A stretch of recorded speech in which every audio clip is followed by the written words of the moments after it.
Bhubaneswar sub division Jatni मध्य जयदेव उत्तर 51 निर्वाचन मंडल में आसंता काली हेबो मतदान एथिपाई 1156 बूथ कर स्वच्छ अबाध निर्वाचन लगी 56 बूथ रे सीसीटीवी 118 बूथ रे वेबकास्टिंग 25 बूथ रे वीडियो कैमेरा 225 बूथ रे माइक्रो ऑब्जर्वर नियोजित रहिबे।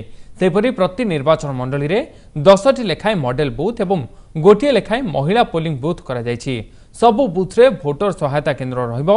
भिन्नक्षम भोटर को बूथ को आनिमा लगी गाड़ी सहित व्हील चेयर व्यवस्था करा जायछि।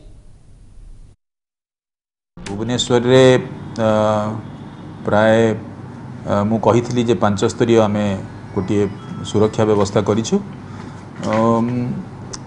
बूथ तापरे सेक्टर तापरे जोनल तापरे सेक्टरल मोबाइल रोची बा सेक्टर सुपरवाइजरी ऑफिसर रोची एवं कॉन्स्टिट्युएंसी वाइज मध्य एडिशनल डीसीपी माने चार्ज रे रोचन 5टा जगह। भुवनेश्वर सब डिवीजन रे 1156 बूथ होईचे एवं बूथ रो समस्त अरेंजमेंट सरीचे जहाँ मिनिमम रिक्वायरमेंट बूथ में दरकार कराई एवं जो खरा होची जोरे खरा होची ताबे शेड रो व्यवस्था अछि पानी रो व्यवस्था अछि एवं प्रत्येक बूथ रे 2 जण लखा वॉलंटियर एथर दिया